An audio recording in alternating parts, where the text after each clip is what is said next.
Ready for next? Do we have a drum roll? We have a drum roll? Oh my God. Drum roll. Okay. Right? We got it? You can feel it? Let's go next set of scenes. We're just going to take a look at some scenes, okay? This gets a little wild here, okay? So now,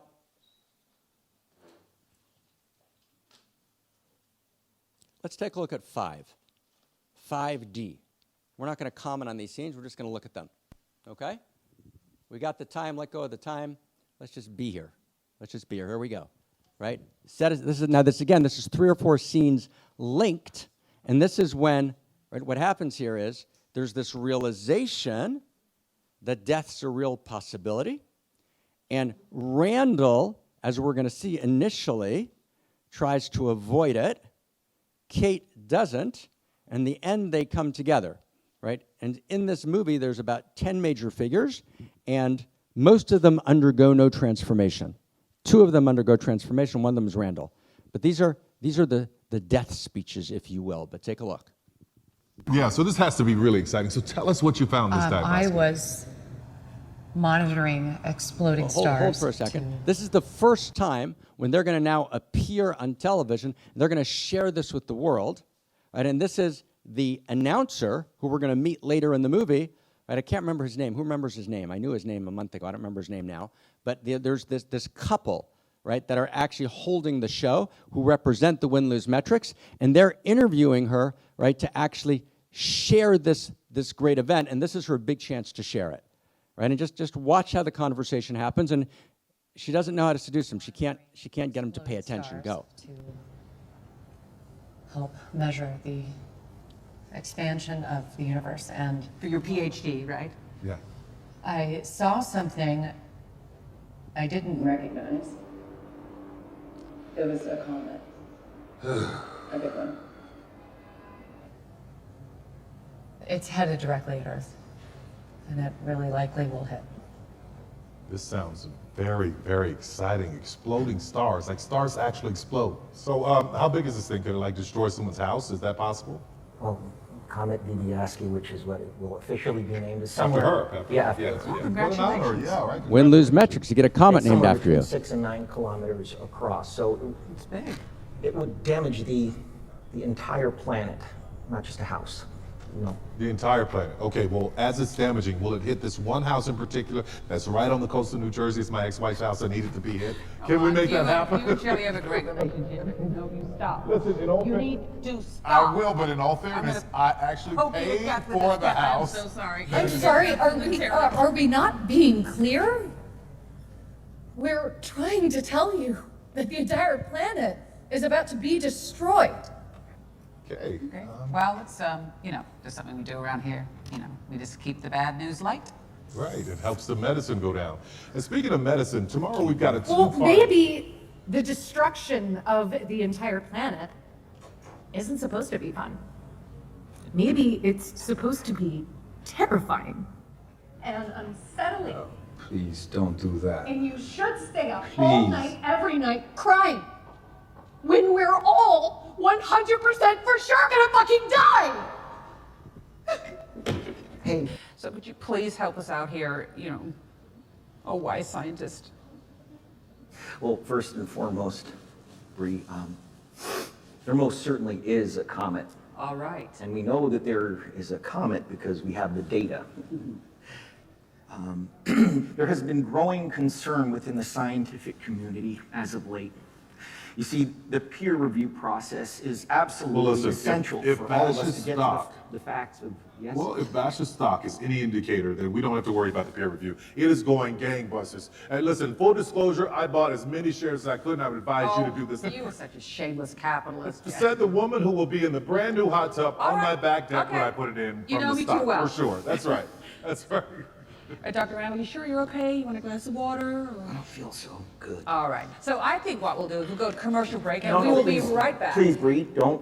This go is away. a later scene. These are not. Came to the We've right strung place these because on scenes this show, together. We like to say things. Oh, would you please just stop being so pleasant? I'm sorry, but not everything needs to sound so goddamn clever or charming or likable all the time. Sometimes we need to just be able to say things to one another. We need to hear things. Look, let's establish once again that there is a huge comet headed towards Earth. And the reason we know that there is a comet is because we saw it. We saw it with our own eyes using a telescope. I mean, for God's sakes, we took a fucking picture of it. What other proof do we need? And if we can't all agree at the bare minimum that a giant comet the size of Mount Everest hurling its way towards planet Earth is not a fucking good thing, then what the hell happened to us? I mean, my God, how do we even talk to each other? What have we done to ourselves? How do we fix it? We should have deflected this comet when we had the fucking chance, but we didn't do it. I don't know why we didn't do it. And now they're actually firing scientists like me for speaking out, for opposing them. And I'm sure many of the people out there aren't even going to listen to what I just said because they have their own political ideology. But I assure you, I am not on one side or the other. I'm just telling you the fucking truth. I think this would be a good time to establish that 𝗟cie and the president have both said that there's benefits to be had. Well, the president of the United States is fucking lying. Look, I'm just like all of you. I hope to God that this president knows what she's doing. I hope she's got us all taken care of. But the truth is, I think this whole administration has completely lost their fucking mind! And I think we're all gonna die! Look, I just want to go home. I just want to go home. I just want to go home more than anything. Well, so we just strung together 4 clips there.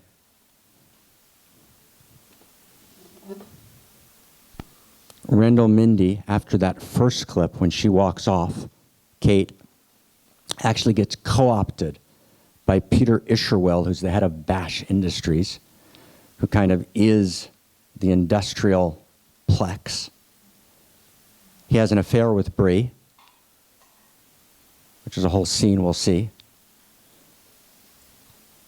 And towards the end of the movie, this is like 2/3 into the movie, it is the last piece of the last scene.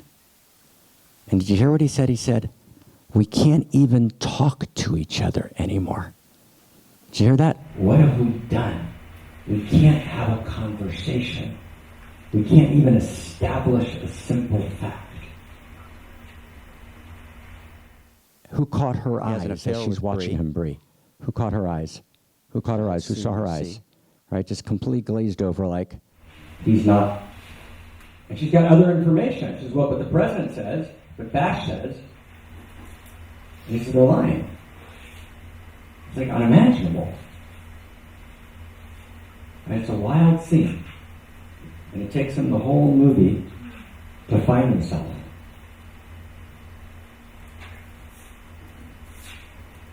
Right, so let's just hold that. We're never going to talk about it.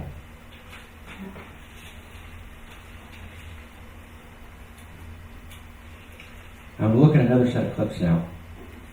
2 of them. And we're going to talk about each of these very briefly. Now we're going to look at a series of set clips, but we're not going to talk about each one for just 2-3 minutes. So we're going to do this relatively quickly, but I'm going to ask everyone just to watch carefully because our little interludes are going to matter. Okay? Before we go on, what does he say at the end? What does he say at the end? Anyone? What does Randall Mindy say at the end of this clip? What does he say after he gives this speech? What does he say? I just want to go home. I just want to go home. Right? And just want to go home, and we're going to see that scene a little later. So all of a sudden, this basic value emerges. Stay close. Stay in. Right? This basic value emerges, and he just wants to go home. And we're going to get to that scene. But before that, I want to take a look with you and get a sense of how the win-lose metrics plays. And it's not villainous, right? It's not, there's no devil. It's much more subtle. So let's take a look. So I'm going to introduce you now to 𝗏𝗏, and 𝗏𝗏 is the announcer, and Randall and 𝗏𝗏 right, have this relationship, right? He leaves his wife for a period of time during the movie, and there's this entire play. So let's just take a look, and we'll talk about them just for 2 minutes afterwards. But again, right, these clips are going to be clipped together.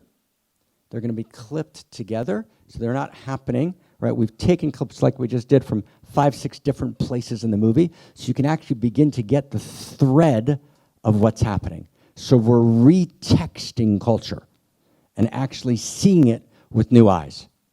So in some sense, there's not that much talking that we have to do, because in the re-edit itself is talking. Does that make sense to everybody? Okay, so let's meet 𝗶𝗿.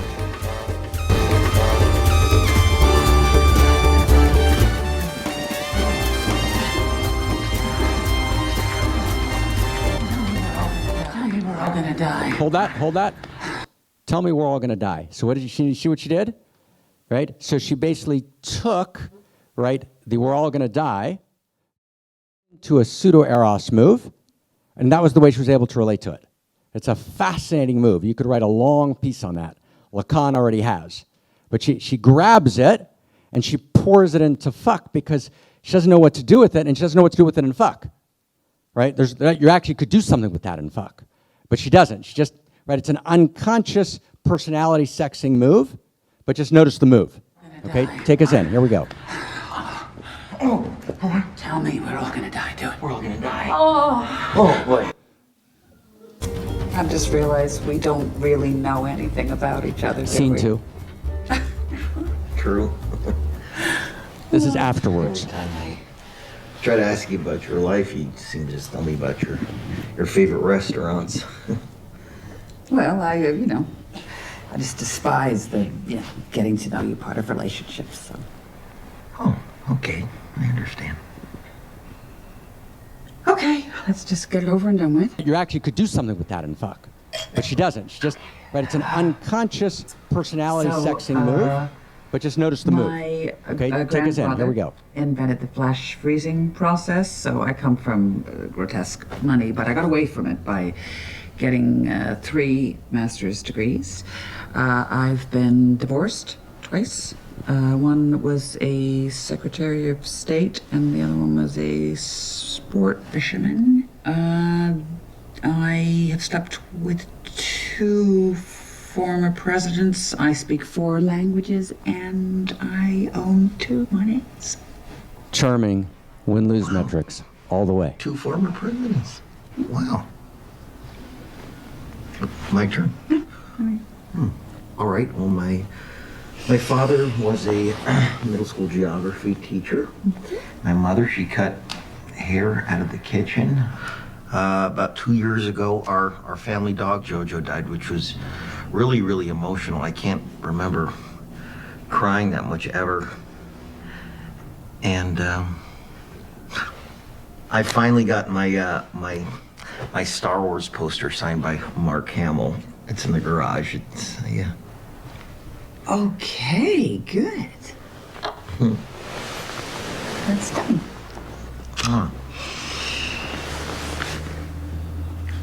Where are we gonna go for dinner tonight? Next scene. Eros and Digital That French? Yes, it is. It means the angels soar to the heavens. Hold it. This is the one moment in the movie where just like there's some other part of her that appears that's been lost. No one even notices the scene. There's this one moment where this French poem comes to mind, and you see this whole other person for a split second who then disappears. Right? So this other person was there. Look at what stops. So hold on. Stop it. Look at her face. See her face is completely different now? Does everyone catch that? There's a different person. There's another possible life she could have led. And think about what it means to live in a world, right? I live in my world, and I'm defined by those group of friends and by those values, and I get little moments out of it, but basically they run me. So she's run by the values of her set. There's just this one moment. Just look at her face. You see the shot? Just a different face, right? Who catches that? Right? It's just this fleeting 10 seconds in the movie. This 14th century poem, I studied him. Wow. Dartmouth, and just watching this, it just made me think of it. He thought he was the ambassador. I was just flattering him. Oh, he was a waiter. Now he's got an ego the size of Texas. Oh my God. June, what are you doing here, sweetie? Had a feeling something was going on, and Well, you know, we're discussing important business. I mean, that's what we're doing. oh yeah, it's really very important. Oh, can we just skip past this part, please? You know, where you get to feel self-righteous and we put our tails between our legs. It is just so boring. Oh, it's so boring. You want to skip the part where you feel bad for screwing my husband? Oh, no, I don't feel bad. Randall and I are having a wonderful time. So I think the question is, do we keep having a wonderful time, or does he go back with you to Wisconsin or Montana, Michigan? Michigan.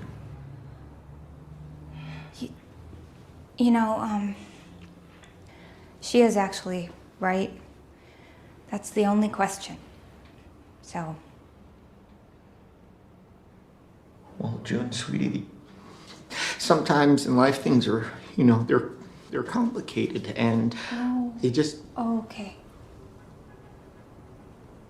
Oh, that was fast. Well, before I go, let me just give you some instructions on how to take care of Randall. Yeah. Here's the Xanax he takes for his panic attacks. Oh, gosh. Here's the Zoloft he takes for the crashing depressions. Not so much recently, okay? You know. Oh, good for you. Great. This is for his blood pressure. Ow, restless leg syndrome. That's a fun one. Oh, appetite suppressant to counteract the weight gain from his other meds. And for America's sexiest scientist, a bottle of goddamn Cialis. Ow! Gosh.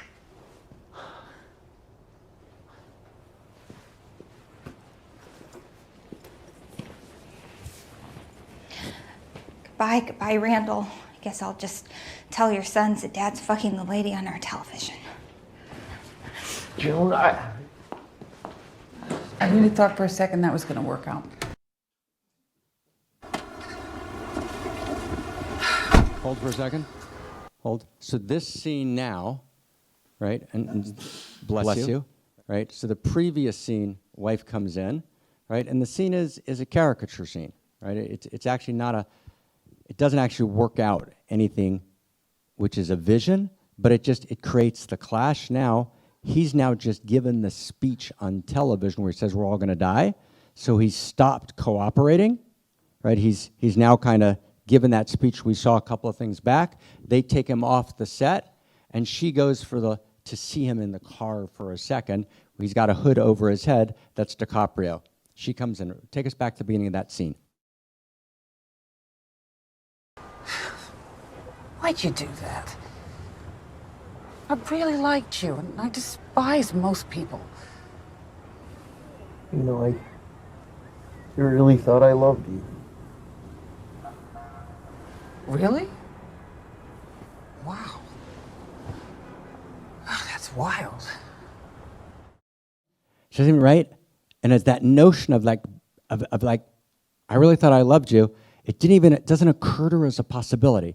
She doesn't quite know what he's talking about. Does everyone catch that? In other words, Eros is no longer a value. Love's not real. Love's a social construct. Love's a fiction. Yesterday, love's a figment of the imagination. Right? She's a product of the postmodern heart and mind, right? Which is not tender, it's Tinder. Right? And so she's got to just track this for a second. She can't, look at her eyes now. Complete different than when she read the poem, The Angel Soaring in Heaven. You got to actually look at the shots. And not just the words. You have to look at her eyes. They're completely vacant. It's an incredible shot.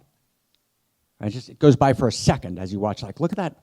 She can't, Eros doesn't exist there. Everyone see that in her eyes? Who can see it?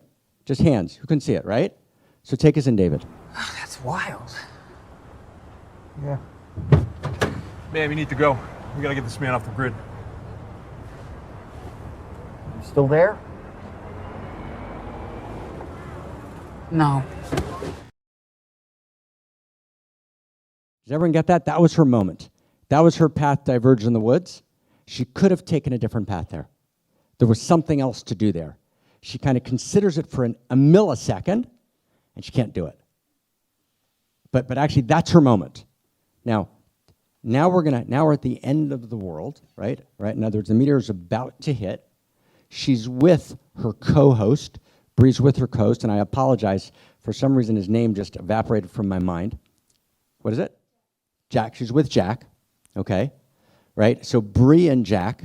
But Jack's not Jack and the beauty of Jack. He's superficial Jack, right? Jack could be beautiful. He's superficial Jack here, right? And so it's Bree and superficial Jack and superficial Bree. They're at the moment before the end of the world. They're together. They're at an empty bar. I mean, it's an incredible scene. Now watch for a second. Sit. Or we can fuck. Or pray. Or... Honestly, I think I'd just rather drink and talk shit about people. They don't know how to fuck, and they don't know how to pray. Right? So their only reference is to create a circle, place people outside the circle, to give them an illusion of being inside the circle. Right? Remember, there's no eros, there's only pseudo-eros. What's pseudo-eros? I place someone else outside the circle to give myself an illusion of being inside the circle, and at a certain point you become so unpracticed in eros, then even at the moment of your death you can't summon it. So I want to just, not as a teacher, but as a friend, bless us with a good death. You practice your whole life for your death. Does that make sense? You practice your whole life for your death. Right? And they haven't practiced to die. They have no idea how to die. So the only move they have in death is to reenact the same pseudo-eros that's been happening all the way through. So notice, they're unable to access eros. Now, superficial Jack, he's got a fragrance, a memory of what might have been. We can fuck or we can pray, but there's no fuck in his invitation, and there's no prayer in his invitation. There's no fuck in his fuck, and there's no prayer in his prayer. And we're going to talk this week about both prayer and fuck, because they're both filled with eros. But this is fuck, which is dissociated from eros, and prayer that's dissociated from eros, so she realizes that's empty, and they don't know how to do it anymore. They've forgotten how to fuck, and they've forgotten how to pray. Right? They're completely de-eroticized. So all they have left is pseudo-eros. Okay. Next set of clips. Let's stay in. We're now going to meet 𝗵𝗿𝘁. Okay? 𝗵𝗿𝘁 is, right, the kind of mega Belgian, Manhattan, European, African, right, win-lose metrics success dude. Okay? 𝗵𝗿𝘁 owns 𝗏𝗏. 𝗏𝗏 is the company that said we can actually not destroy the comet, because if you remember the movie, there was an opportunity to destroy it, right? They let that opportunity go. They missed that window. And then because they decide that the comet has actually exponential financial possibility because they actually mine it for its necessary minerals. Now, if you're tracking, by the way, the world today, right, you know that there are certain areas, for example, in Africa today, in which tens of thousands of people have been killed because of Western mining for key minerals for cell phones. Different story we're not going to talk about now, but in other words, the extraction model of planet Earth is actually exhausting our core minerals, and it's one of the existential risks modes. In other words, what we call the planetary stack is going to collapse for a bunch of reasons. So 𝗏𝗏 sees this opportunity, right, for minerals, which kind of takes us through. Now, we're going to see now, right, and each one of these is just like a few seconds. These are short scenes, a minute. So all of these are very, very short, but again, if you can, with permission, gently, watch we've re-edited them. So again, watch the re-edit carefully. This is an amazing re-edit, right? So just relax, get some popcorn. Introducing 𝗏𝗏 Life. Life without the stress of living. Before we introduce the founder and CEO of 𝗏𝗏, please remember to avoid direct eye contact, sudden movements, coughing, or negative facial expressions. And now, please welcome 𝗟cie ihe''𝘁.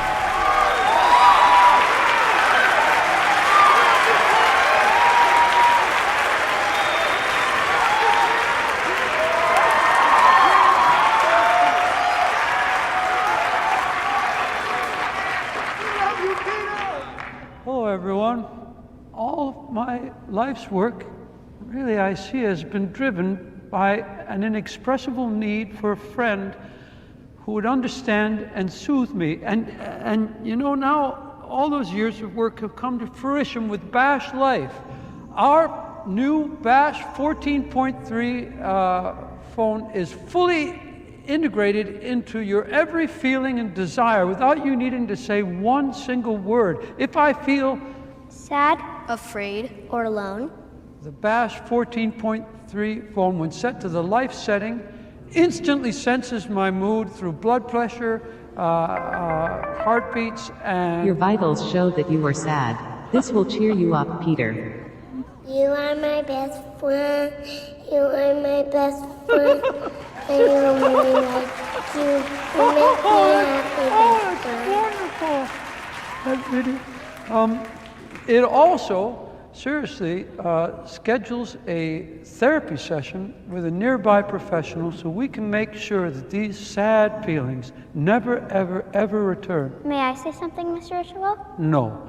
And to support 𝗏𝗏 Life, I want to officially announce... Give me the phone, sir, not yours. Bye, Mr. 𝗟𝘁. Bye, Peter.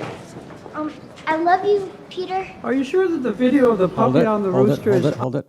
So what's the first line we hear that someone screams from the audience? We love you, Peter. Then he says, all my life, I've been yearning for a friend, right? Connection, love, right? She wants to talk. He says, no, we don't have time now. I would freeze for a moment on her face. And her face in that moment was an incredible moment, right? She says, I love you, Mr. 𝗟𝘁. She's the goddess. She's Eros, right? She's the goddess. She's Eros. She's the feminine, right? She looks at him, I love you, and he literally doesn't see her. Do you get it? Eros is dead. Do you get what's happening? Right? There's no, the we love you, right? Love doesn't exist, right? It's a postmodern construct in chapter 2 of 𝗟piens and chapter 7 of Homo Deus. It doesn't exist. It exists in some deep personal spaces between some people, but as a core force of culture, it's gone. Here we go. The rooster is optimizing our prepubescent sense memory consumer sector. I find the bird quite threatening. Madam President, may I have a word with you outside for a moment, please? Mission success probability has already increased to 81%. Hold for a second. The mission's about to be successful. Do you see where we are in the movie?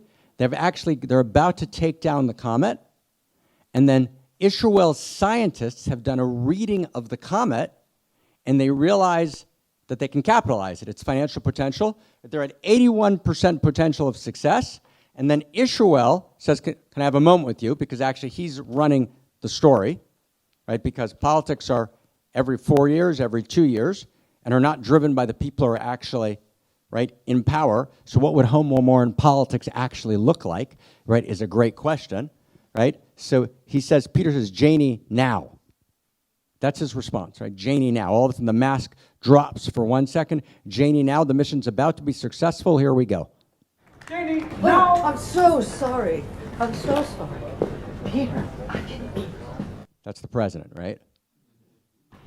Peter. Peter? Oh, thank you, 𝗟𝗍. They've called back the mission. As some of you may know, the most valuable minerals in the world are fast becoming those that are deployed in the manufacture of cell phones and computers. Yttrium, terbium, osmium, dysprosium, on and on and on. We're running short. And the problem is exacerbated, of course, because China has her big panda paw firmly on almost all the mines that produce these valuable rare earth acids. So you can imagine, wow, just how happy we were at 𝗏𝗏 from when our astrogeologists discovered and then determined that this comet hurtling towards us from deep space actually contains at least $32 trillion of these critical materials, critical to technology. I'm sorry, is that why you aborted this entire mission? Is because you're trying to mine the comet Dr. for Mindy, rare I minerals? think we should hold all questions until the end of the presentation, and you might find that your questions are answered. Yes, Madam President. When the other metals are factored in, the comet actually contains almost $140 trillion worth of assets. $140 trillion. Yeah.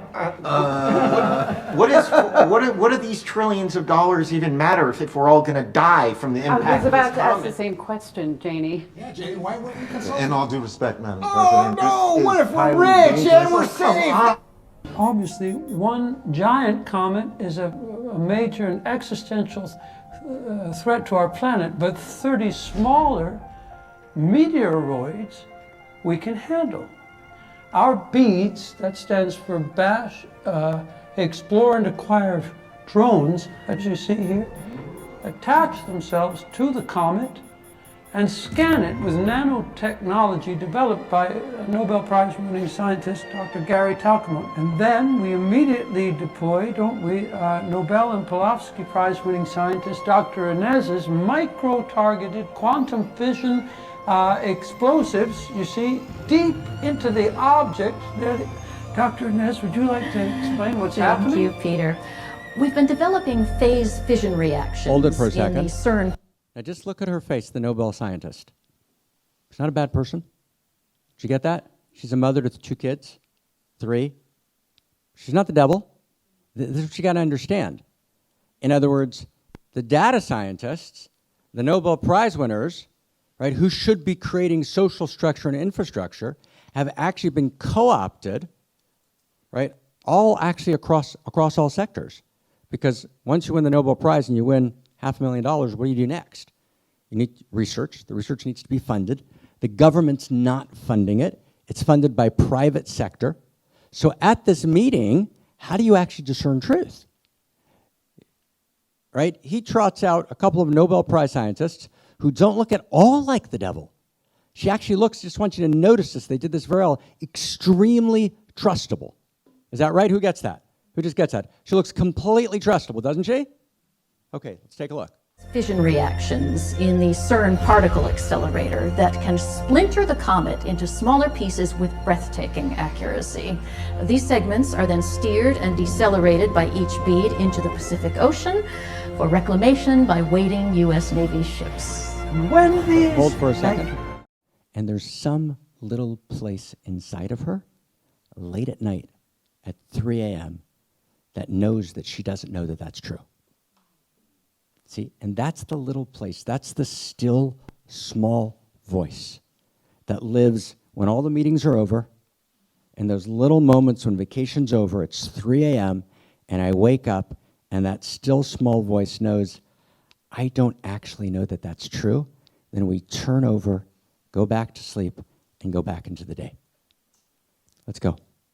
And when these treasures from heaven are claimed, poverty as we know it, social injustice, loss of biodiversity, all these multitudes of problems are just going to become relics of the past. And humanity is going to stride through the pillars of Boaz and Joachim naked into the glory of a golden age, interplanetary, interstellar, intergalactic existence for the human race.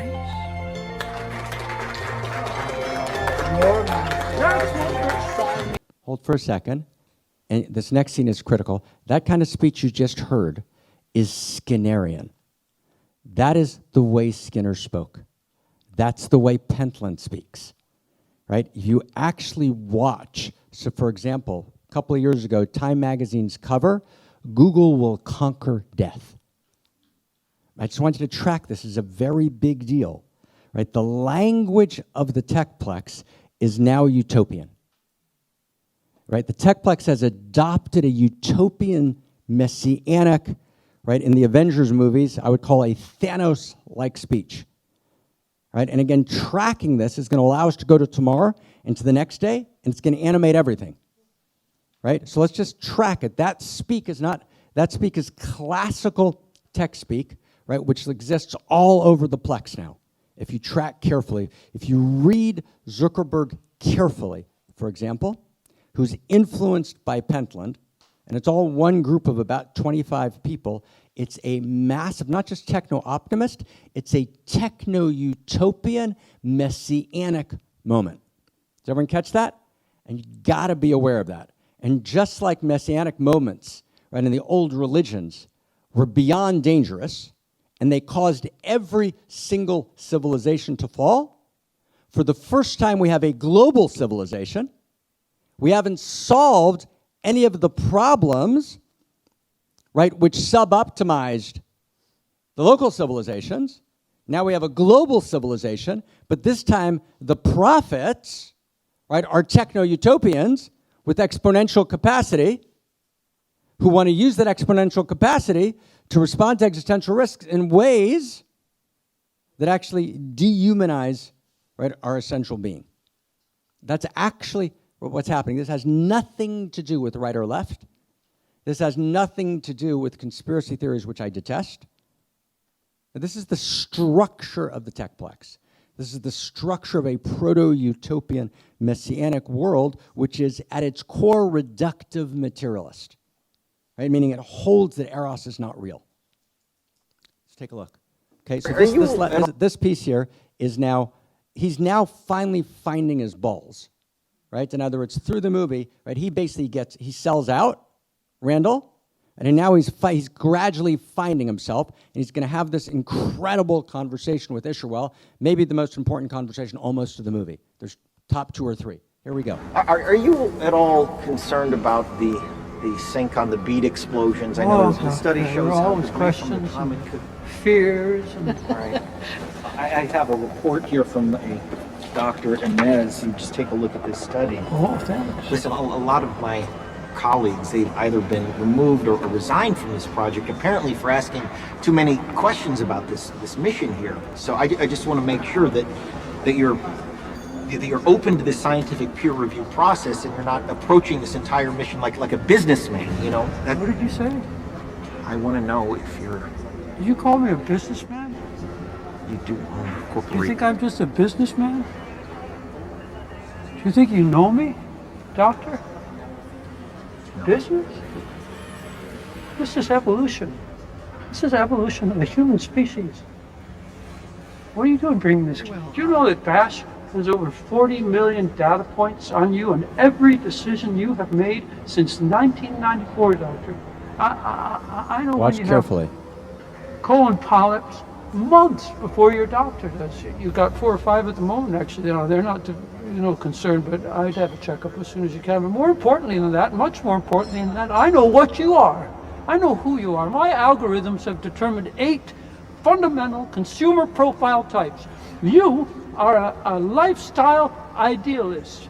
You think you're motivated by beliefs, high ethical beliefs, but you just run towards pleasure and away from pain. Like a field mouse. Hold for a second. Did everyone catch that? Who caught that? Right, just show of hands. Just show if you really make the effort, right? That's right. They've got all the data points, and it's a precise read of the techplex here. And in the analysis of the movie, the scene was skipped. But actually, they have all the data points, and the assumption of tech is, right, I know who you are. Did you catch that? I know what you are. And you are reducible to the algorithmic interpretation of the sum of data points at play. So now, here we go. Look what happens. I just want to make sure that the science is sound on this project. I hope you understand. Our algorithms can even predict how you'll die to 96.5% accuracy. I looked you up after we met. Your death was so unremarkable and boring. I can't remember the details, apart from one thing. You're gonna die alone. Alone. Okay, hold that. Hold that there. Take it in. You're going to die alone. Hold that prediction. Just hold that in your body. Right? We're in the last stretch here. So hold that prediction. You're going to die alone based on all the algorithmic knowing. Now we're at the attempt of the 𝗏𝗃 mission to split the comet apart at the very end of the movie. 𝗏𝗃 is there with the president, right? And the president's son is there. We're going to meet in a second. Here we go. President Xi of China says that the comet is still whole. We got 4 misfires and sync was off. It's still intact. What was that? We've got 4 misfires and the sync was off. Okay. We're all fine. Everyone's fine. It's going to be all right. If you'll excuse me, nature calls. I'm just going to go to the restroom for a moment. Okay, stay close. Doesn't even need comment. Doesn't even comment. Everyone got it? Okay. So now, I'm going to skip 4 or 5 sections because of time. I'm just going to cut to the chase of it, okay?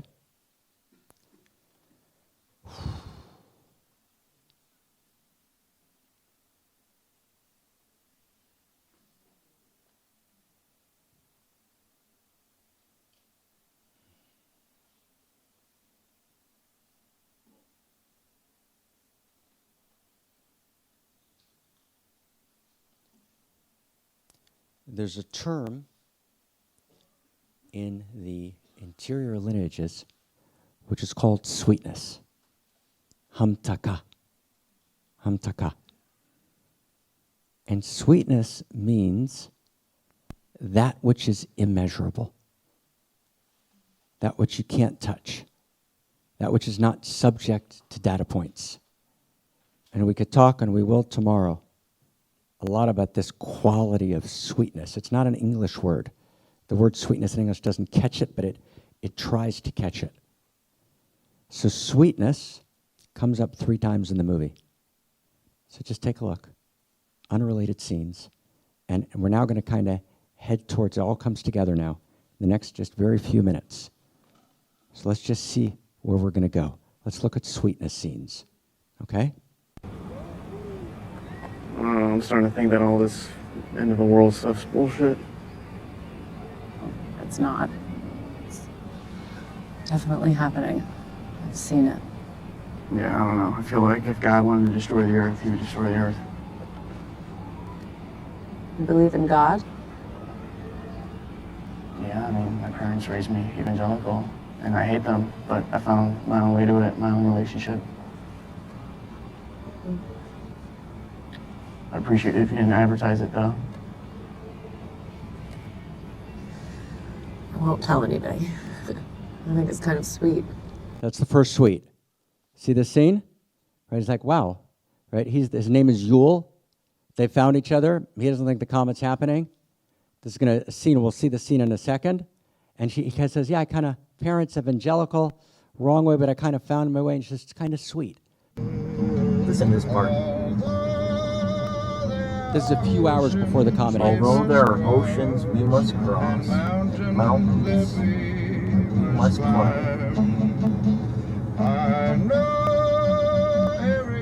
I know that every gain must have a loss.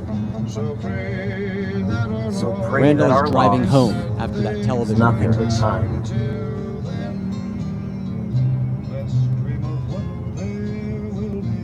Okay, I gotta ask you something. Listen. What?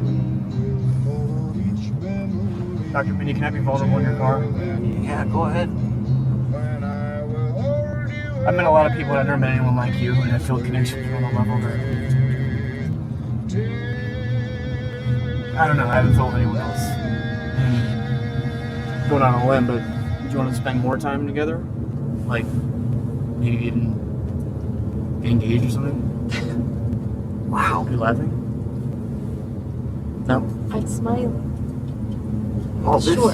this is sweet. Why not? Wow. This is pretty sweet. Hold it there. This is pretty sweet. It's a few hours before the world's about to end. He says, hey, do you want to spend more time together? Or like, get engaged or something? And he says, this is pretty sweet. So it's sweet, right? Right? So Eros is Eros is breaking through. 3, keep going. Family dinner. Hey, Dad. Hey, Dad. Hey, guys. Hey. Hold for a second. He's now come home. He hasn't seen June in a long time. This is a couple hours before the comet hits. And what does he want to do? He wants to have a family dinner. Okay, we're just going to look for the sweet word for a second. Go. Those are his sons. What do you say? Yeah. Thank you. Yeah. This is Kate. I got those bags. Let me grab them. Nice to meet you. I'm Yule. Yule. I'm a 𝗲𝗵𝗴𝗴142 on Twitch. Do you game? Really doubtful she knows. Who said I didn't? Got these for you. Thank you, that's really sweet. Oh, you got it? He gives her flowers. In just this moment, right? And he says, thank you, that's really sweet, honey. Right? So sweet here is not saccharine, right? Sweet here is infinite Eros, right? Breaking through. Go ahead. I'm so sorry. You have no idea. I really am. I know. I missed you. I missed you so much. Hold it there. Okay, those are the sweetness scenes. Now we're going to see a 15-second scene that flits through in the movie. Again, just about at the end, 15 seconds. Okay, this is the desire scene in the movie. Critical scene, 15 seconds, right? Number 11.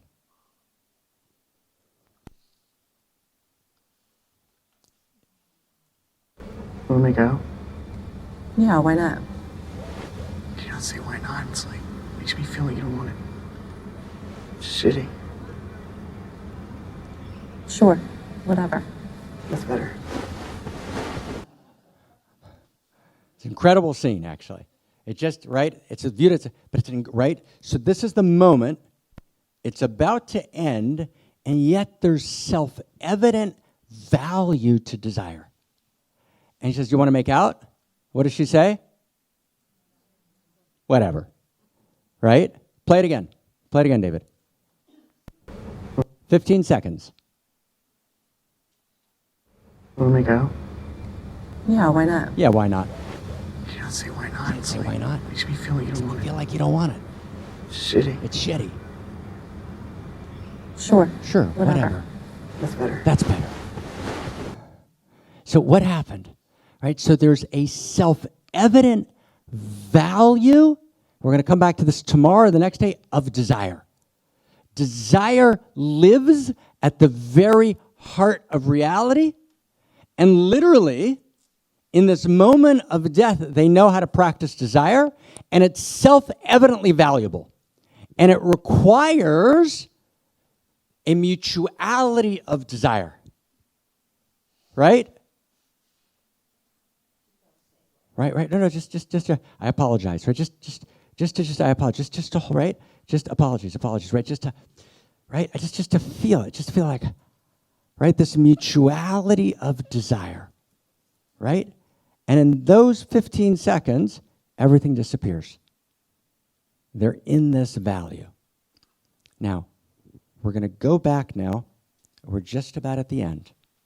They're going to shop for dinner, for the dinner that they're going to make, right, as he's come back, right, Mindy to June. The kids are there. Yule is there.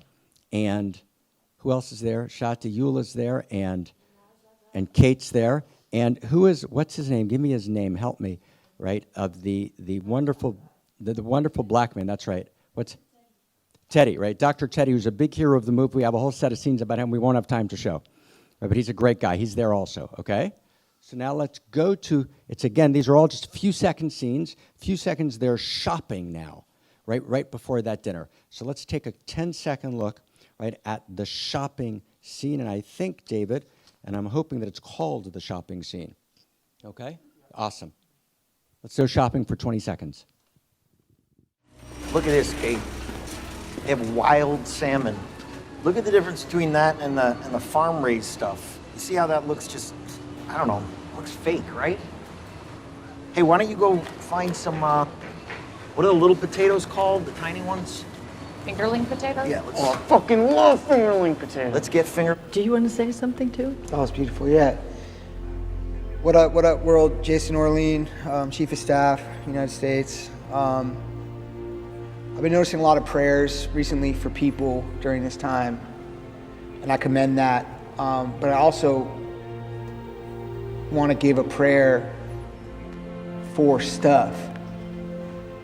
There's dope stuff, like material stuff, like sick apartments and watches and cars, and clothes and shit that could all go away, and I don't want to see that stuff go away, so I'm gonna say a prayer for that stuff. Amen. Right? And both scenes are about stuff. And one is this ecstatic, right? Like wild salmon. These potato, right? This just ecstasy at this, the details, right, of Eros, right, in this embodied place which they're about to eat, so it's stuff. And the other is this prayer for stuff, and one's filled with Eros, and the other's completely eroticized. So now we get to the key, right, key two sets, and then we go into the next stage of the day. So now we're going to go to the dinner. Okay, we're now going to go to the dinner, right? It's a few seconds before the end. So let's take a look at the dinner 15E. Okay? And again, this is to watch each piece of it. You got the head seat right there, right? You're way too kind, Brenda. Thank you. Big doctor. Hey, cheers, everyone, huh? Cheers. Love you, baby. Thank you so much for having us. Thank you for being here. It's Thank so you. special. Thanks. Thank you, pal. It really is. And it's really good to have you home. Dr. Mindy got really famous. Oh, yeah, I forgot about that. That's right, okay. Yep, I was on Look at each magazine face. covers and everything, I know.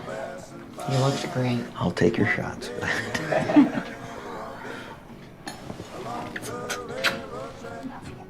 I love you.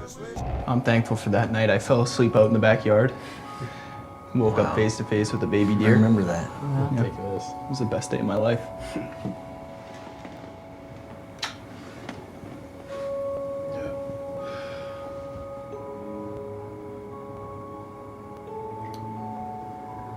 I'm grateful.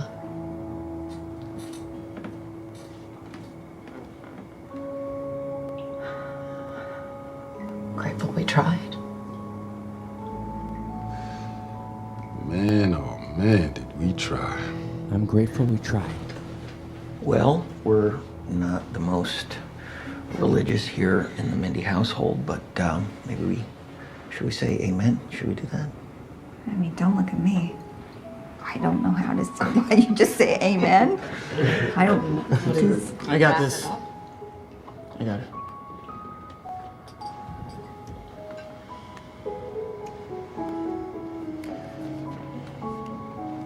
Hold the hand of the person next to you. Just try it. Dearest Father and Almighty Creator, No one by themselves. we ask for your grace tonight, despite our pride. Your forgiveness, despite our doubt. Most of all, Lord, we ask for your love to soothe us through these dark times. May we face whatever is to come in your divine will with courage and open hearts of acceptance. Amen. Oh man. Wow, you Dude's got some church game. That was beautiful.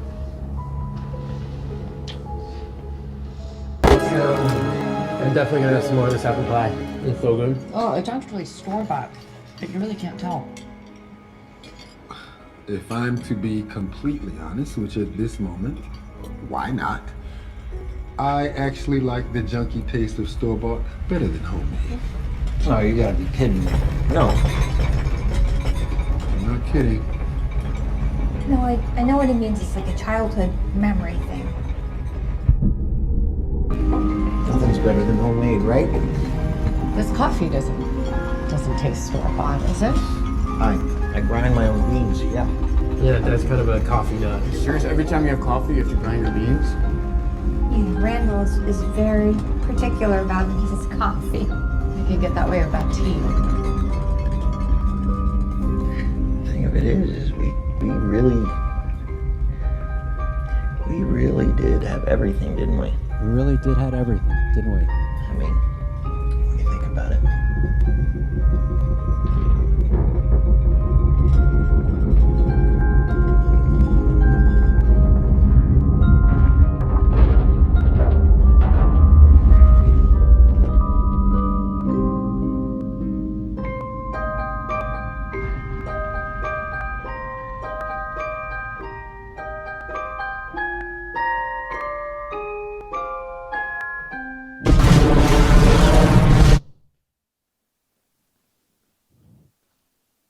So in those last seconds, they come together, they pray, whatever that means. They invoke Eros. They say, I love you.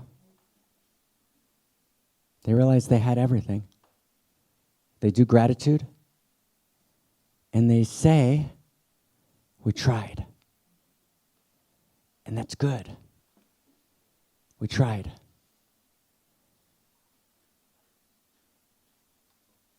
That's what we want to be able to say together. And we want to succeed. We don't want to just try, we want to succeed.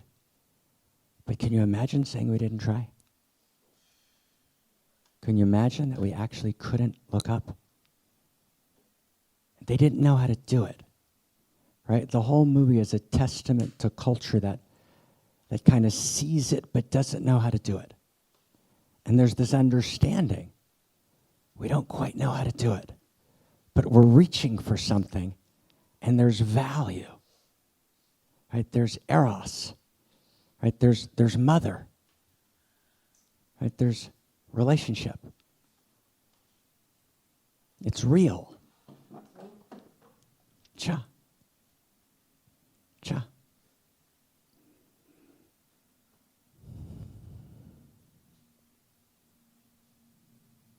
So we're not going to end with the chant. And we're not going to end with Shimon. We're not going to end with any more words. Right? We're at the end of words. Let's just hold the space.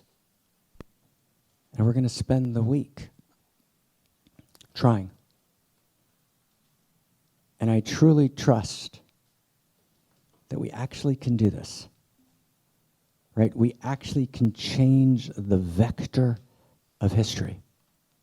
And if there's one thing that I completely agree with Yuval Harari on, and this is where he's in his own field as a historian. He's good as a historian.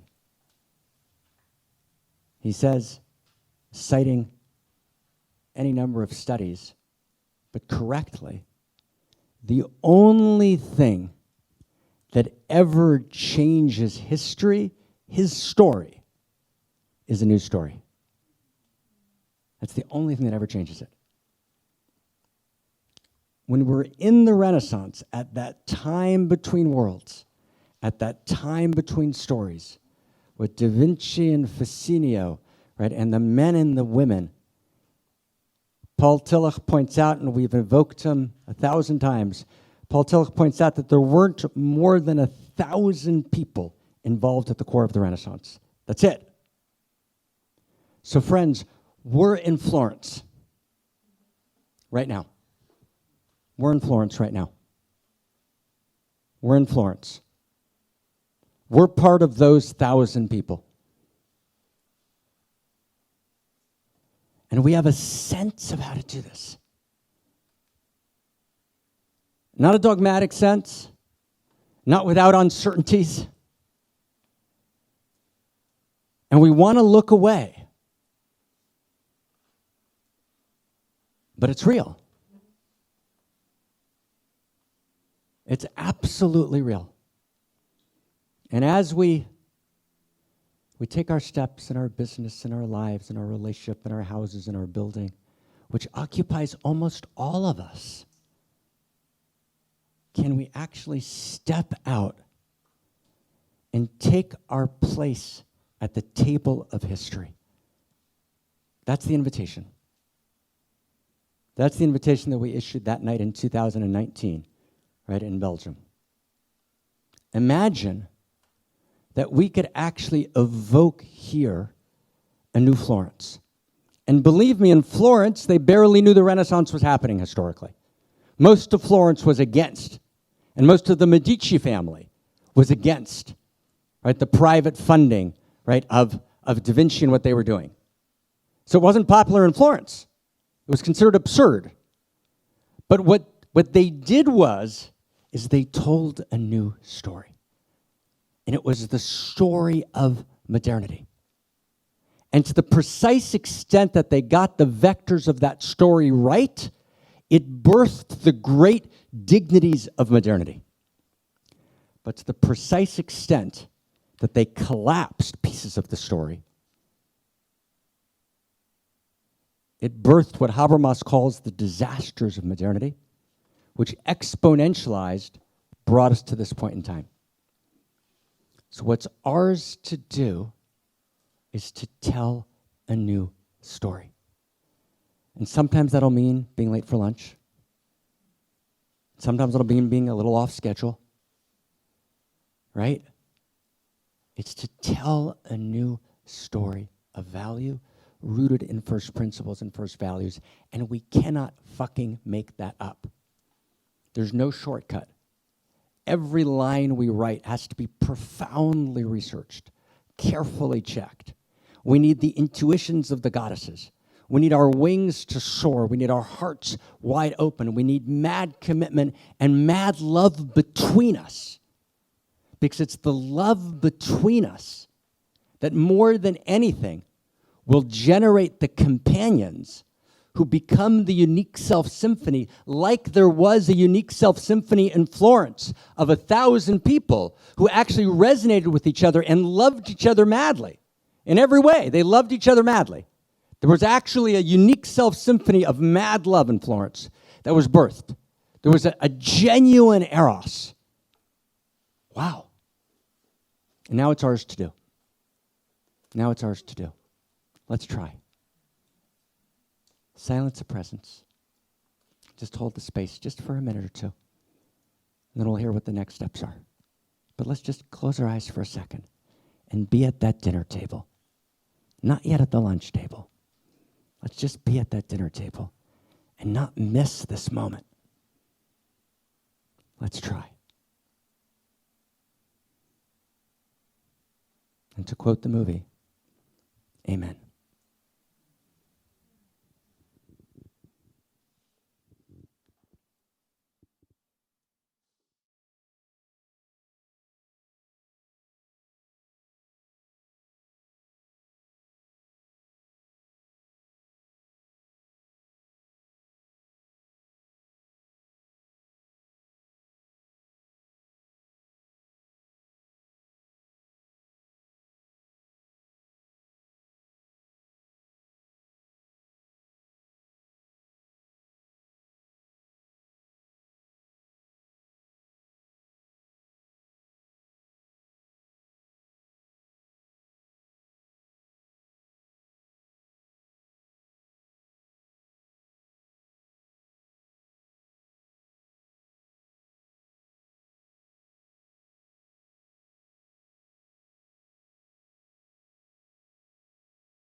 Just try and sink into it instead of waiting till it's over. That's the Tao.